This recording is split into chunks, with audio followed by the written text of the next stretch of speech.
to go through a brief presentation. And at the end of that, there will be an opportunity for comments. You can also put comments in the chat, which will be read into the record at the end of the meeting. Lauren, next slide, please. So as an overview of what we'll do in today's meeting, we're going to do a brief introduction of the staff on the project, an overview of the project itself and the scope of the environmental impact report that will be prepared, and then the process for submitting public scoping comments on the EIR. Next slide, please.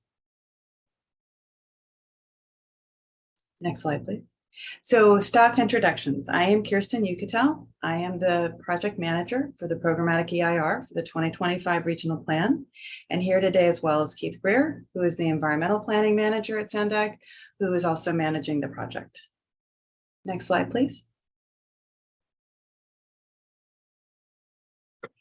Today's meeting, the purpose of it is to solicit input and refine the scope of the analysis that we do in the environmental impact report for the 2025 regional plan. So we'll go through the project overview, the background, the location, a brief description, the scope of the analysis that we will be completing for part of the PEIR, and the process for submitting comments. Next slide, please. So under federal regulations, Sandag is required to develop a regional transportation plan for no less than a 20-year planning horizon. That includes long-range and short-range strategies that allow us to develop an integrated multimodal transportation system that moves goods and people safely through the region and efficiently and addresses current and also future transportation demand. As part of this RTP, we also have to make an air quality conformity determination demonstrating that the plan is in conformance with the Clean Air Act and EPA transportation requirements, conformity regulations, preserving the air quality in the region.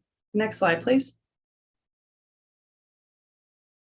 We also have state requirements that we have to meet. We must develop a sustainable community strategy, or SCS, that demonstrates how our region will achieve the GHG reduction targets for passenger vehicles set by the California Air Resources Board, or CARB.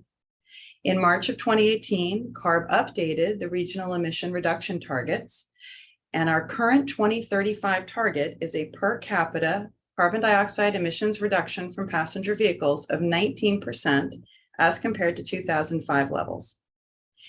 If the SCS falls short of meeting that 19% target, Sandag is required to prepare an alternative planning strategy that can meet the target. The 2025 regional plan will build on the visioning that was completed for the 21 regional plan in combination with the latest planning assumptions to identify projects, programs, and policies to achieve both the state emission reduction targets and also the federal air quality conformity requirements. Next slide, please. Project location. So the location is the entirety of San Diego County, all 18 cities and unincorporated areas as depicted on the map. Next slide, please. And this is a bit repetitive of the previous slide, but just to reiterate, the 2025 regional plan will consist of the regional transportation plan that has to comply with federal and state requirements and the sustainable community strategy. Will be 20 years plus of transportation projects, a forecasted development pattern, and supportive programs and strategies. This will be updated again in 2029. We are required to update the regional plan every 4 years. The last regional plan was adopted by the Sandag board on December 10th, 2021, and the EIR for that regional plan was certified the same day. We anticipate that the board will consider adoption of the 2025 regional plan and EIR in late 2025. Next slide, please. The process for the scoping for this programmatic EIR was initiated on January 4th with a notice of preparation. We held an initial scoping meeting on January 12th of this year, and there will be the second scoping meeting, and we are seeking comments and feedback on the approach and content that we consider in the EIR for the 2025 regional plan until March 6th of next month at about 5 p.m. ideally, close of business. Comments can be submitted by mail, or email, and that information will be at the conclusion of the presentation. Next slide, please. The scope of the Programmatic Environmental Impact Report. So the Environmental Impact Report, the 2025 Regional Plan, will analyze impacts to several resource areas, and they're listed on this slide. I'll briefly read them out loud in case anyone is listening to this presentation and can't see the screen for some reason. Aesthetics, agriculture and forestry resources, air quality, biological resources, cultural resources, energy, geology and soils, greenhouse gas emissions, hazards and hazardous materials, hydrology and water quality, land use planning, mineral resources, noise, population and housing, public services, recreation, transportation, tribal cultural resources, utilities and service systems, and wildfire. Additionally, the EIR will consider cumulative impacts and growth-inducing impacts. Next slide, please. The EIR will also include an alternatives analysis. This will present a reasonable range of alternatives to the 2025 regional plan that could feasibly attain most of the 2025 plan's basic objectives while avoiding or substantially lessening any of the plan's impacts on the environment. We will also identify other alternatives that were considered but rejected for various reasons, including, but not limited to, infeasibility due to economic, legal, or other considerations, inability to meet project objectives, or a failure to avoid or substantially lessen any of the significant environmental impacts of the project. Input on alternatives that we should consider is being sought as part of the scoping process. Next slide, please. The process for submitting those comments. So this is an overview of the timeline for the Programmatic Environmental Impact Report, the NOP, January 4th, the 2 scoping meetings, close of the scoping comment period on March 6th. We anticipate releasing the draft Programmatic Environmental Impact Report in the spring of 25. There will be a 45-day public comment period. And following that, we will release the final EIR, which will include written responses to all comments received during the public comment period. That will then be taken to the board. We anticipate in the fall of 2025 for their consideration, adoption, and certification. Next slide, please. There will be multiple opportunities for public participation in the EIR process. Initially, scoping comments, which, as I said, can be submitted until March 6, 2023. Comments can also be submitted when the draft environmental impact report is released in the spring of 25, and we will include written responses to those comments. And then comments can also be provided to the board of directors at any point when they are deliberating or discussing the 2025 regional plan and environmental impact report, and then when it comes to them for adoption and certification in late 2025. Next slide, please. The comments that we receive as part of the scoping process will inform the approach that we take in the environmental impact report analysis. There will be a separate public engagement process for the 2025 regional plan itself, with multiple opportunities to engage in the planning process between 2023 and 2025. So there will be dual tracks for public comment and involvement on the EIR and also on the plan itself. Next slide, please. Additionally, throughout this year, we will be working on a supplemental EIR for an amendment to the 2021 regional plan. The focus of this supplemental EIR is limited to the environmental impacts of removing the road usage charge from the 2021 plan, along with the cumulative impacts and alternatives analysis connected to that action. That analysis is entirely separate from the 2025 regional plan EIR. And while it will be released for comment later this year, it is, as I said, limited to removing the road usage charge from the 21 regional plan. It is not an EIR analyzing the 2025 regional plan. Next slide, please. In order to submit scoping comments, you can submit them by email or by mail. Our mailing address is here on this slide. Comments can also be submitted by email to me, Kirsten Yucatel at sandag.org. And again, we are accepting scoping comments on the Programmatic Environmental Impact Report until March 6th. So that is the conclusion of the presentation. So we will now be able to take comments from attendees. We're going to limit comments to 3 minutes. If you would raise your hand if you have a comment, Lauren will call on you and unmute you and time the comment so that we can be sure that everyone who wants to participate has an opportunity. If everyone does, and there is room for a second round of comments during the meeting, then we will proceed to a second round from people who have already spoken.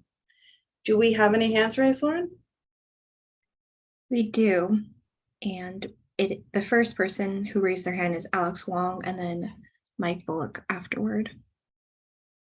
And then there's Tim Bylash and Karen V. I will share my screen for the timer.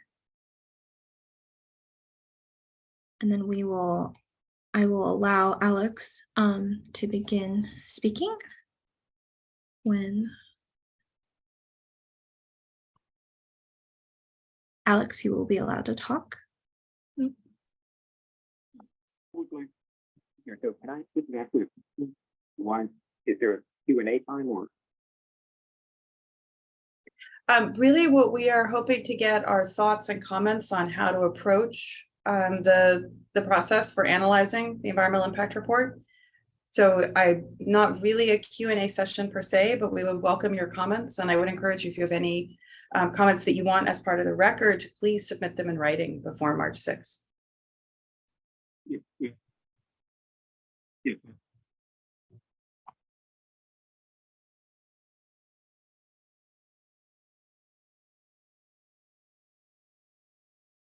Am I speaking now or? Yes. I think your audio is going a little bit in and out though, but I can hear you more clearly now. Okay. Perhaps you can go to the other speakers first, please, from me as I reconfigure audio. No problem. We'll head to Mike Bullock.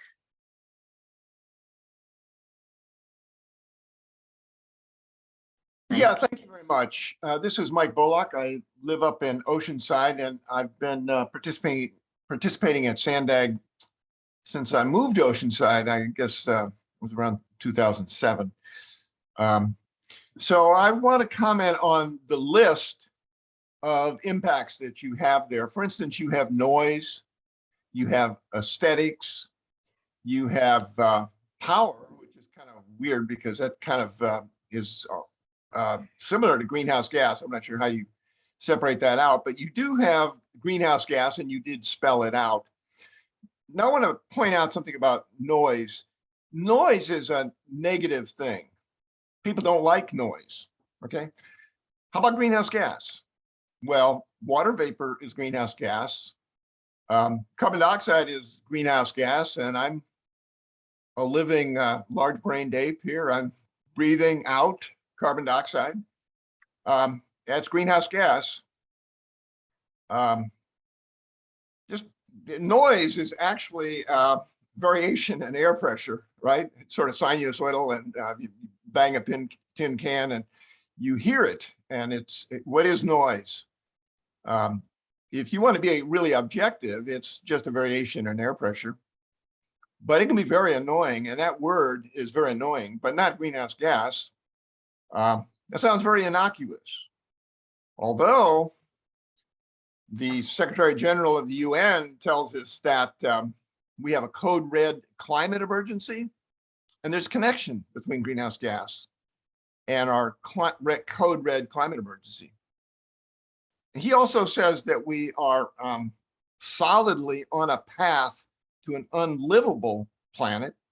He also says we are driving to a climate hell with our foot on the accelerator. This is the thing that scares me. He says we are dangerously close to a situation which is out of control. And but greenhouse gas sounds so innocuous, and it's so smooth, and it's so misleading. In a lot of ways, it doesn't even belong on that list because the nature of what it's doing to us. 2030 is our first occurring climate stabilizing requirement, and that's pretty soon. And what the climate scientists are telling us is we need to reduce our emissions 80% below what we emitted in 1990. We got to get the atmospheric CO2 to stop going up. So I would say greenhouse gas should be replaced with climate destabilizing gas. That would tell people a little bit more about what is there, and you're not covering anything up like you are now. I think, the greenhouse gas, and, when I submit the paper, I will say that you need a whole section explaining fully what climate destabilization is about and how we are headed that way, and we probably can't even avoid it. So it's very serious. But just that list of all those variables, I think you should say it's climate destabilizing gas. Thank you. Thank you, Mike.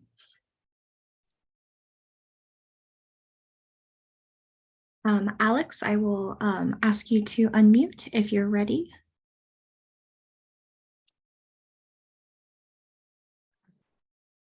You are on. Okay.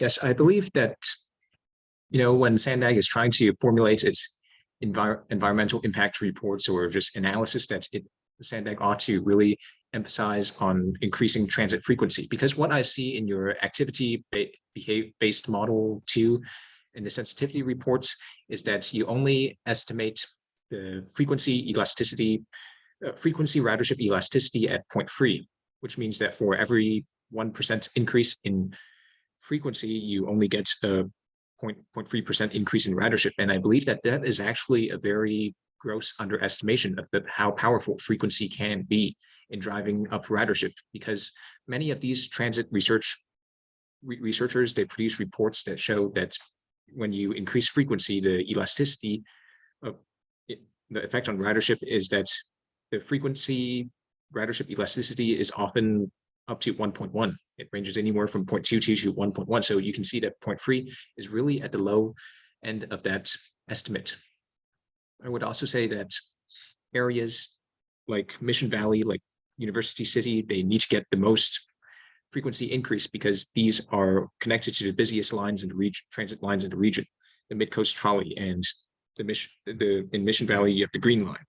And frequency matters even more when you have these transit routes that are serving very dense communities, because in dense communities, you'll have a lot of 10, 15-minute trips, these short trips where waiting even 15 minutes can feel like a very long time. Whereas if you're taking a 30-minute trip across a sprawling landscape, then a 15-minute wait doesn't feel that long.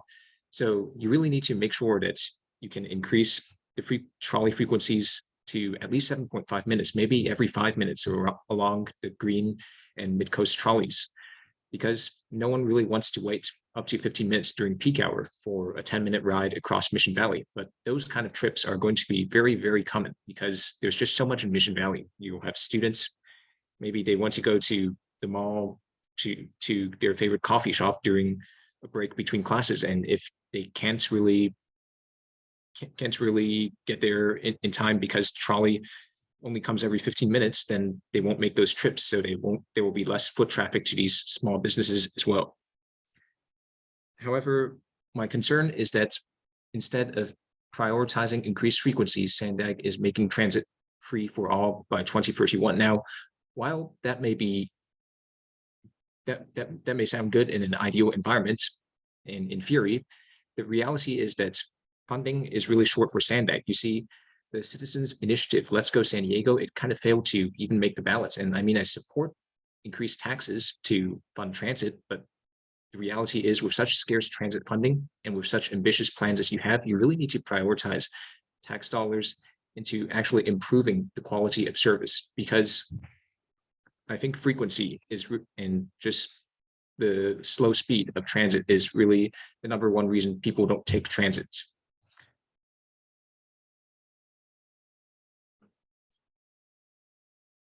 Thank you very much. And I would encourage you please to take the time to put those comments in writing and mail or email them to us so they are part of the written record.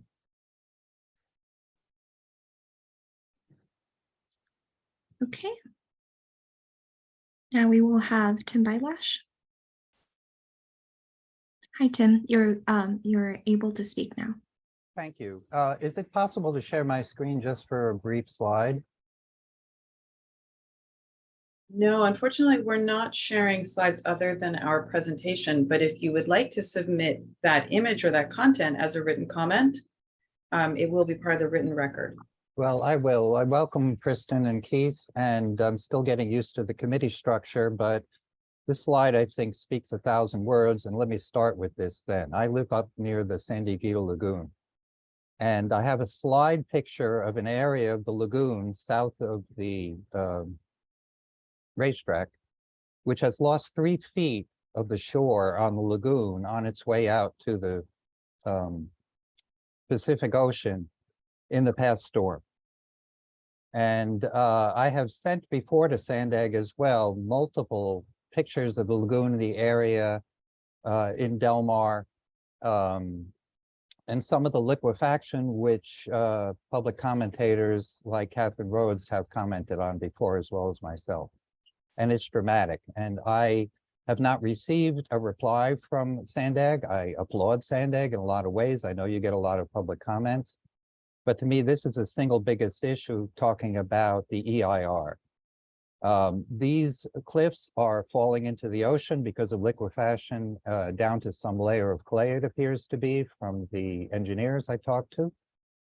And we're not paying enough attention to it, and we're dithering around 19 versus 21%, when, as Mike Bullock has pointed out, should be 50%. Just a couple of constructive comments, perhaps. Per capita increase in emission carbs from the attachment that was provided for this meeting.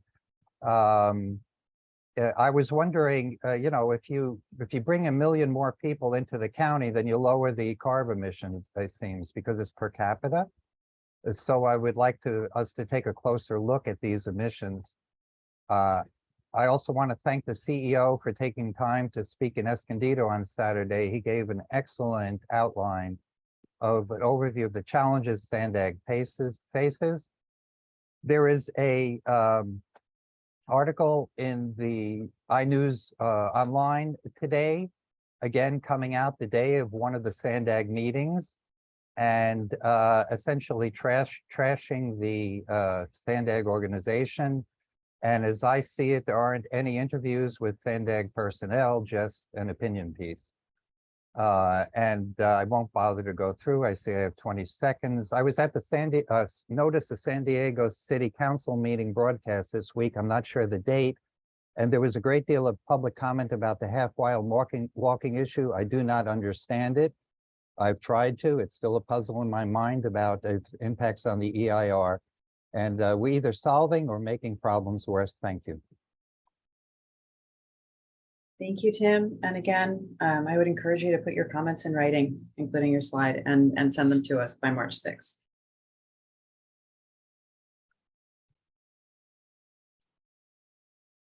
Now we will go to Karen V. I've just promoted you so you can speak, and I will begin the timer. Okay, can you hear me? Yes. Awesome. Okay. And I will put my comments in writing when I'm finished. Thank you for the reminder.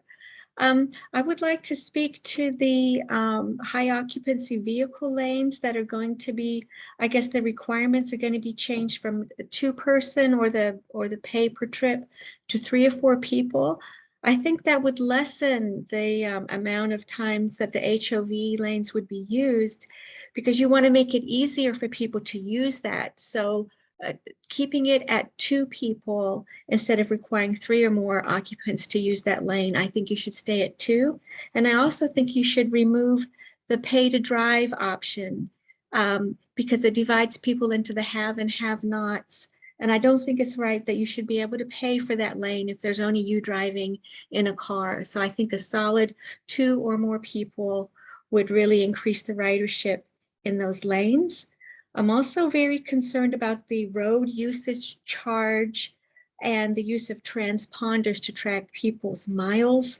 I think that's a huge invasion in privacy to do that. And there must be another way, either through car registration, to do that. As a point for like charging for mileage use, just as an example, I had 2 contractors in the last year, a repairman and my water delivery person, added gas charge for their gasoline costs onto my bill because the gasoline prices were so high. So just using that as an example, you could see how the road mileage tax would have a domino effect on the economy and people paying for services that are driven by people, either delivery or going from point A to point B in their car for repairs. I would like to say that I really liked what Mr. Wong had said earlier in regards to increasing routes and times on buses. And I was wondering if Sandag or any of the cities have done ridership surveys to determine where the most needs are for public transportation, so they can really target areas where the residents are asking for public transportation and it's not provided at an adequate level. So thank you very much for listening. And again, I'll put my comments in writing. I'm finished. Thank you. Thank you very much, Karen. Do we have more hands raised, Lauren? Yes, we do have Mary D. I am promoting her now. Hi, Mary. I promoted you and you should be Can you able hear to speak. Yes. Okay, great. So I do have a lot of concerns about the direction of Sandag, mostly that we need a regional plan that works for all parts of the county, including suburban and rural. And it seems like the current regional plan and the future one, this 2025, ignores the eastern 2/3 of the county. Regarding the environmental impacts, what I've seen historically from Sandag is they seem to care more about the conservation of the wildlife and the environment than they actually do the people who use it. So I want you to apex people at the top of this process. I'd also like to see us lose the alarmism and go to pragmatism. We absolutely need to be good stewards of our planet, of any resource that we are given. We have a duty to manage it well, but that means something that works for everybody, just not hurting us onto transit. I feel like a lot of our problems can be solved with new technologies and innovation, including a new hydrogen fuel that SDG&E is testing out in the LNG to reduce that impact. So I would like to see some modeling for that. Where we are using new technologies to address the greenhouse gas. Also, I noticed that the legislation LAO released today from the state about that there's going to be a shortage, a severe shortage of the budget. It's going to be much less than what's available. So I want to be fiscally pragmatic as we are concerned about our dollars as much as we are concerned about the environment. It's one thing to have a $160 billion plan. It's another thing to actually be able to pay for it. Lastly, I do have a question. I noticed when you were going through the different anchors for the EIR, it used to say in the 2021 noise and vibration, and now it only says noise. So I'm wondering why vibration got left out, if that has anything to do with the impact Lawson corridor is going to have, and why that was changed. So, and I will follow up and put all this in writing. Thank you so much. Thank you, Mary. Before we go to the next commenter, I'm just going to remind everyone that we will go through all of the new commenters first. And then if there's time for second round of comments from previous commenters, we will move to that.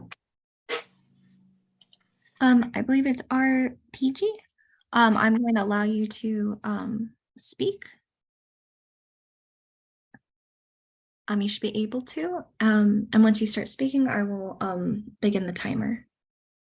My name's actually Rebecca Egypto. Zoom does something odd with my name for one reason or another.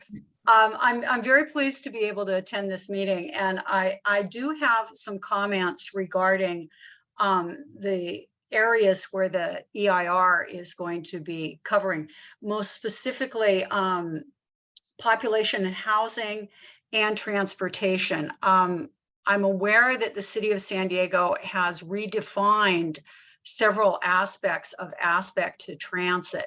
Whereas they used to have what was called a transit priority area, they've changed that now and modified it to something called a sustainable development area. And I'm wondering when and how that might be incorporated into this plan, if we'll have an opportunity in the future to see how those overlap or mesh in those areas, so specifically with population and housing and with transportation. Because it appears that the city of San Diego is abandoning the transit priority area for transit-oriented development. And I think it would be a good idea for Sandag to make that clear, how those things, as we proceed with this, how they overlap or mesh or don't correlate at all. So I know it's early days on this, but that was my one concern right off the bat. And I'm done, and thank you very much for your time. Appreciate it. Rebecca, please put those comments in writing and email or send them in. Okay. If you can by March 6th, so they can be part of the record, and we appreciate your coming today and sharing them. Thank you. This was totally off the cuff. So yeah, I have to formulate something a little more cohesive. Thanks a lot. Comments were great as is, but please do put them in writing so that we can include them and have them to consider. Okay, great. Just to, as I know, I already indicated that we will go to a second round of comments if we have time from people who commented, but you don't need to have your hand up right now if you would be making your second comment, so that it's easier for Lauren to see who is new and seeking to share their thoughts. Do we have more hands, Lauren? Yes, we have Catherine Rhodes, so I will add her to speak. One moment. Hello, Catherine. You are ready to go, and once you speak, I will start the timer. Lovely. Thank you so much. Hi, this is Catherine Rhodes, and I just sent you my comments on this, which is basically, it is my comments on your 2023 draft supplemental EIR. So it's the same thing. And of course, I have so many different issues, but one of the biggest issues that I think that needs to be done is on my page 5, where I said that you should probably tier some of these environmental impacts reports, because we're going to have a lot of, the SEPA and NEPA together for the SPA for the NAVWAR area, for the Midway Rising in the Midway area, for the City Hall redevelopment. And one of the big things about this is housing and population. And one of my, I said land use, population and housing and hazardous materials here on this section. And so for the SPA area, Naval Base Point Loma Old Town Campus, they don't have any requirement for any affordable housing. And I think that Sandag really does need to do an analysis of how many new people from the military have come here, let's just say in the last 10 years, and how many new units the military has built for them, because they have built some for them, but how many, of course, are affordable, which is a bigger difference, which I'm sure there's not really that many affordable. So I think that I heard that they're going, I believe I forgot what it was, maybe the Congressman Peters said something about looking into having affordable housing or figuring out about that. And then what my one big issue with Sandag and the city of San Diego is that the city allowed 10,000 single family occupancy hotel rooms to be destroyed in downtown San Diego within a redevelopment project area without giving any of the poor people that they kicked out onto the street and created homelessness any relocation expenses. And then there was no requirement to have new housing. And the documentation that the city would give to Sandag, and then Sandag would turn into the Department of Finance, would sometimes say there would be like 0 units destroyed in the whole city of San Diego, when that's not the case. So I think that you guys should do an audit and find out exactly how many SROs were destroyed in downtown San Diego. And if that's true, discuss it and discuss how the city is responsible for actually, creating more SROs for the poor. And then, of course, we have all these homeless deaths also. And so if you could analyze all the homeless deaths. Thank you. Thank you, Catherine. Before we go to any possible second comments, is there anyone who has not commented, who has thoughts they'd like to share on how we should scope the EIR? And if so, could you raise your hand so that Lauren can call on you?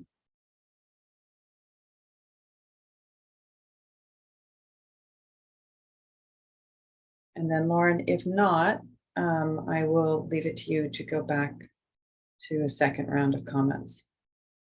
Yes, I think we're back to second comments. I don't see any new hands. Yep. So then I will go to Tim Bylash for a second comment.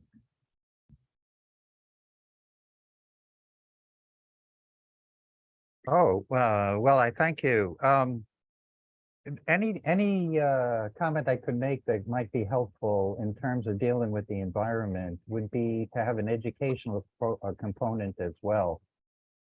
Some of the meetings I've gone to, particularly at the city council level recently, the issues seem to be boiled down to a particular item that may or may not be within the actions of the either committee or board or agency. And it's very difficult as a public person attending these to put those in context for these very complicated issues. So I appreciate the outreach and the taking of comments. The more dialogue there is, I think the fair was a good opportunity to have back and forth between individuals.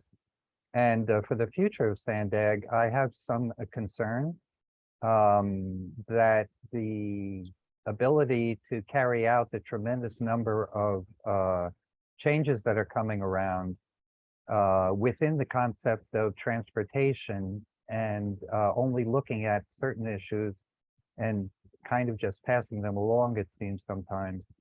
So the CO2 reduction, 19% that's being matched, as I understand from the CEQA requirements, which I don't know very much about, is inadequate. And I will send the picture I took. I sent many others in that whole area. There is being restoration done, of reclamation for some of the cliff areas. And a very expensive project is planned involving the tracks and bluffs here in Del Mar. And it's very difficult without seeing it, without understanding the seriousness of this problem. You can see feet of the shore eroding away within 1 week of a storm. And this is going to have to be addressed at some point, whether we like it or not, or these houses are going to be at risk. So in the context of a scoping meeting, I would think that any just saying that we're meeting a standard and kind of ignoring how that standard is inadequate, maybe within the context of Sandag's mandates, but as someone mentioned earlier, the organization sometimes has not been able to meet even those standards. We have to do a lot better. And so thank you for taking more time. And it's just a big issue. So please keep at it. Thank you. Thank you, Tim.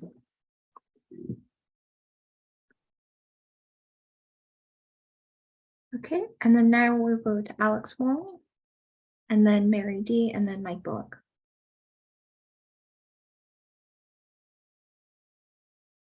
Oh. Alex, I have unmuted you, And once you speak, I'll start the timer again. I'd like to begin by stating the accomplishments of MTS in San Diego in general. First of all, when it comes to ridership, I keep hearing that San Diego isn't and will never be dense enough for Portland levels of transit ridership. Or why don't we have a light rail system as great as Portland? But actually, that's not really true, because amazingly, the San Diego trolley in 2019, pre-COVID, the ridership per mile and also just in absolute numbers, it rivaled Portland Max ridership, and it was greater than Denver's RTD light rail and commuter rail combined. The trolley alone, that's not even including the coaster or the sprinter. And not only that, but the trolley had the fastest post-COVID ridership recovery quarter after quarter. And on top of that, the trolley has two $4 billion under construction infill transit-oriented developments being built in the same neighborhood. And this is not even counting downtown developments. And of course, that neighborhood would be Mission Valley, and those two developments would be SDSU Mission Valley, as well as Riverwalk. Now, I would also like to say that instead of measuring transit ridership and transit success in terms of transit commute mode share, we should measure transit ridership success in terms of transit trips per capita, because it turns out only 20% or so of transit trips are made by commuters, and commuters is a very narrow definition. It excludes transit trips that are made by students going to school or by people kind of out of San Diego, like people from Tijuana who are commuting into San Diego itself, or just trips for pleasure or shopping or errands. So even though San Diego on the surface looks like it has a low transit commute mode share compared to Portland, it actually in transit trips per capita doesn't really trail Portland by that much.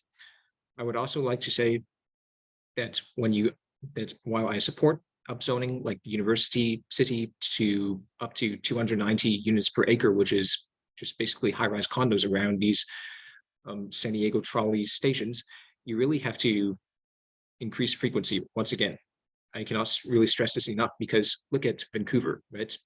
You have these enormous clusters of high-rise condos built around these SkyTrain stations, and they don't serve these developments with 15-minute frequencies. No, instead they have up to 2-minute frequencies on SkyTrain during rush hour, and even off-peak, even during weekends, they often have 6-minute frequencies.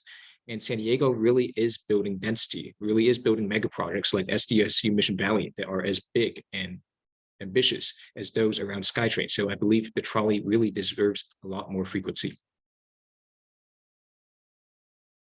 Thank you very much, Alex.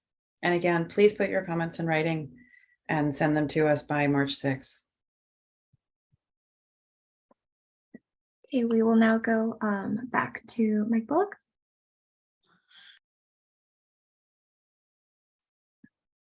Mike Bullock, you are on. Yes, I'm unmuted. Thank you very much.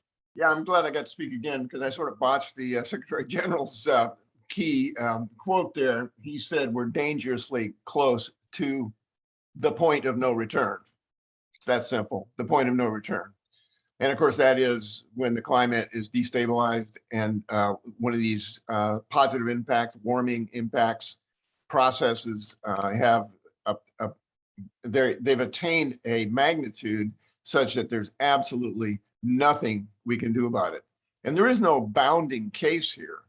I mean, there's nothing that will stop the change once one of these processes is unleashed. And that's why it is an environmental impact that should be reported on, not covered up. Climate destabilization is a very real thing. It's almost for sure what will happen.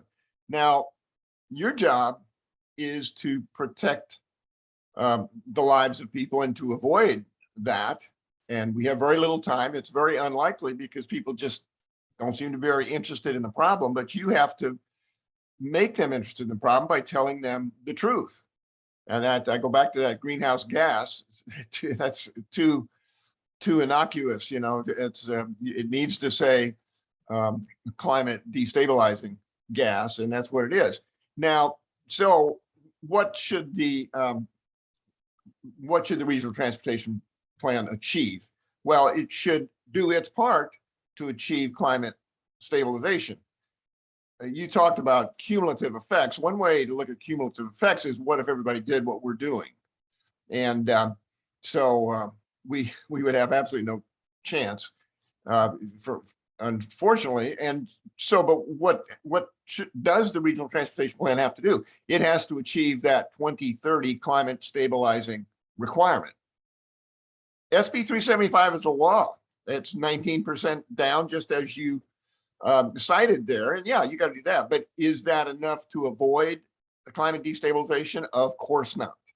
And, you know, I've done a report showing how cars, light duty trucks can achieve a climate stabilizing that 2030 target, but you don't seem very interested in that. So let me talk about what CARB has recently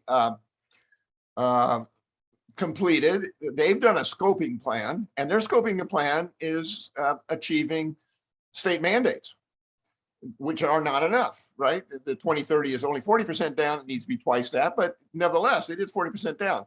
So here's what it says in CARB's report. They say, contrary to popular belief, zero emission vehicles alone are not enough to solve the climate crisis. The 2022 scoping plan illustrates that despite cleaner vehicles and low carbon fuels, the path to carbon neutrality by 2045 also depends on reducing per capita VMT. And to meet the carbon neutrality goal, the scoping plan proposes reducing VMT from 24.6 miles per day in 2019 to 18.4 miles by 2030. And that is a 25% reduction. And that reduction is relative to 2019. So obviously 19% relative to 2005 is not even in the ballpark.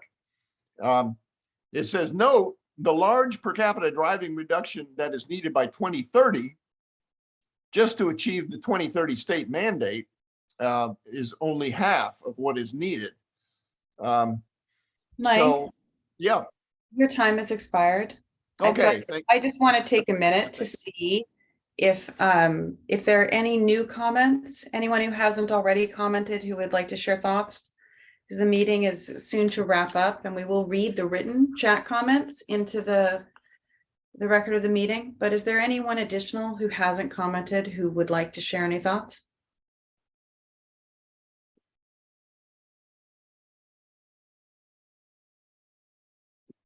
I currently do not see any hands, Kristen. Then I will read the comments from the chat out loud so that we have them in the record. And if there are any new comments after that, we can go back to raised hands. First comment from Alex Wong. I urge Sandag to make increasing frequencies on MTS's busiest routes its top priority. Sandag's ABM2 sensitivity report estimates that increasing frequencies by 50% across the region will increase ridership by only 16.67%, assuming a frequency ridership elasticity of 0.3. This is an underestimate. Numerous research papers estimate the frequency ridership elasticity anywhere from 0.22 to 1.1, meaning 0.3 is at the very low end of those estimates. Also from Alex Wong, the frequency ridership elasticity will only be higher along routes that serve many short distance trips. After all, a 15-minute wait for a 10-minute transit ride feels a lot longer than the same 15-minute wait for a 30-minute ride. From Mike Bullock, GHG is not a negative term. Climate destabilizing gas is negative. It is also accurate. What could be more negative than GHG given our situation? Climate destabilization will cause a devastating collapse of the human population to extinction. To avoid climate destabilization, we must achieve the science-based requirements. The first is to reduce CO2 emissions 80% below the 1990 emissions by 2030. Alex Wong, the higher residential and job densities are around a transit route, the more short rides that transit route will serve. Therefore, areas like Mission Valley and University City, which are booming with transit-oriented developments that allow residents to work and shop without leaving the neighborhood, are going to generate many short trips. Tim Bylash, there is no reply from Sandag what emails are received. Laura D, do the public vote on these plans? Rebecca, Alex, I agree with your observation concerning higher densities around transit routes. Unfortunately, the city of San Diego has created a much more expansive definition of access to transit, increasing the walking catchment from 1/2 mile to a full mile. I'm interested in seeing how Sandag's plan will work with the city's changes. And the last comment in the chat from Alex Wong, thus the Midcoast and Green Line trolleys need to increase frequency as soon as possible because no one wants to wait up to 15 minutes during rush hour to take a 10-minute trip across Mission Valley. Lauren, do we have any additional comments? Any hands up? We do have 2 hands up. I see any new comments. If there's anyone who's new, let's begin there, since the meeting is drawing to a close. Tim Bylash asked where should emails be sent for this meeting? They can be sent to me, your written comments, Tim, Kirsten Yucatel at Sandag. It's in the at .org, and it is in the NOP and also right here on this slide.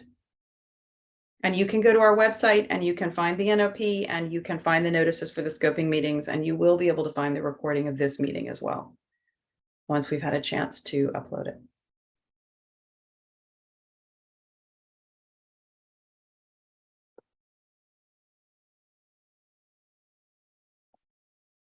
So are any hands raised from new commenters, Lauren? No new hands. Okay, we have only a few minutes, so let's go back for the third round for anyone whose hands are up.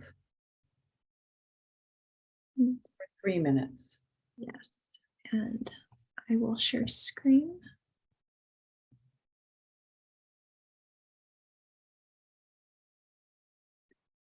I will allow Alex Wong to be the first one. Alex, you are able to unmute. So I'd like to describe how free transit, which apparently is what Sandag is trying to rule out, is not exactly a climate policy. And there's a great article in Bloomberg City Lab that details on it. Well, for example, in many places that have tried free transit, like Tallinn, Estonia, vehicles mile travels was not reduced. In fact, if anything, it went slightly up. It turns out that the modest increase in transit ridership came mostly from people who formerly walked and biked and replaced those short walking and biking trips with transit. And that's kind of counterproductive because I believe, and I think we all believe, that transit and walking and biking should go hand in hand and kind of symbiotically encourage each other, not compete with each other. So I want to go back to the point that show how powerful frequency can be. Look at Calgary, Alberta, a Canadian city that has a population density that is really not any higher than San Diego. And it has an impressive light rail that carries, I would say, maybe 4 times as many riders per capita as the San Diego trolley. And how does the C train achieve this feat? Is it because of higher development density around the stations? Not quite. Actually, the C train, the stations that the neighborhoods that the C train stations are located in aren't really any denser than the neighborhoods that trolley stations are located in. They're often located along freeways in pretty unwalkable areas. But one big reason why the C train gets so much more ridership is because it has basically tripled the frequency every 5 minutes, trains coming every 5 minutes during rush hour versus most of the trolley lines.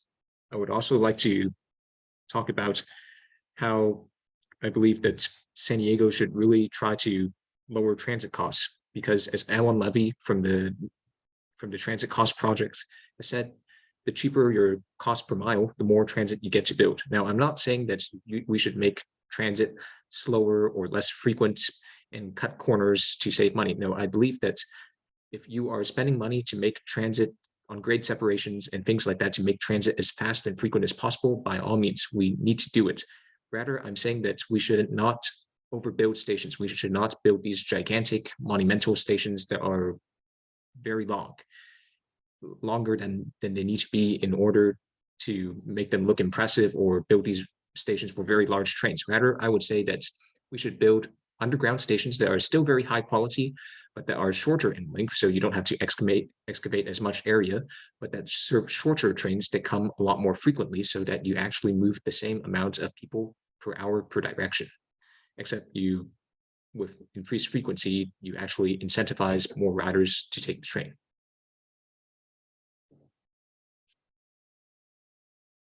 Thank you, Alex. Lauren, any more hands? As we move up? Last hand is Mike Bullock. Hi, Mike. Hey, okay, well, thank you very much. Yeah, I just want to make it clear again that what I'm talking about is what should be in scope in the environmental impact report, and that climate destabilization is important environmental impact that people have to understand clearly. That is your job, to discuss that impact in an honest way, no rose-colored glasses. You have to explain the difference between stabilizing climate at a livable level and climate destabilization. You have to use phrases like human extinction, and maybe quote the Secretary General of the UN, and let people know that this is not alarmism. This is what we're confronting. And to the regional transportation plan then it should conform. Let me put it that way. It should conform to a plan showing how cars and light duty trucks can achieve that very difficult 2030 greenhouse gas reduction. And that's what my report did. But again, I'm not going to talk about my report, but I will tell you that road pricing and parking policies are absolutely essential. But let me go to what CARB says, because perhaps people appreciate that CARB is responsible for putting out the truth as to what they have determined will be necessary just to achieve the state mandates. And so on page 16 of its Appendix D, it states that free parking incentivizes driving alone, and for the state to meet its climate goals, parking cash out is needed. Also, that a state action is to end its subsidies to car parking for its 200,000 employees. That's what CARB says. The state employees at the 200,000, they need to lose that subsidy to car parking. And put it that way, you know, we pretend it's free. So on page 27, the scoping plan says the state should take this action, which is reduce or eliminate parking requirements and or parking maximums as appropriate. And let's see, considering parking costs up to $100,000 per stall, you know, there's quite a bit in there, but this is the state of California. And that scoping plan and all its appendices have to become internalized to SANDAG. You can't be out of step with what your state is saying. So on page 9 of that reference, by the way, it actually says local jurisdiction should focus on these 3 priority areas when preparing a CEQA qualified. Now, this is a climate action plan. Now, I know you're doing a regional transportation plan, but the same thing follows. Okay. The first bullet is transportation electrification. The next one is VMT reduction. The next one is building decarbonization. So anyway, it says pricing parking is a priority, pricing parking is priority, and so on and so forth. It actually says that a law has been passed where parking minimums are not even legal anymore in the state of California. That's why I read that sentence. So anyway, parking is a big part of it, and but the main thing is that the regional transportation plan has to achieve that 2030 climate stabilizing requirement. Thank you. Thank you, Mike. Lauren, will you put the slide up with the information for where to send comments? Just before we close the meeting, we'll put that slide back up with the email and mailing address. And I would encourage anyone who has attended the meeting or anyone else who hears about the meeting from you, please encourage them to send their comments by March 6th by 5 p.m. so that they can be considered as part of the process and be in the formal record. Thank you very much for attending and have a great evening.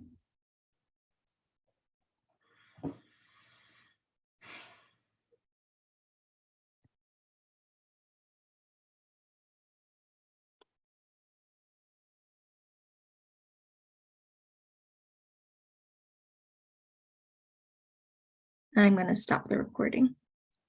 Thank you very much, Lauren.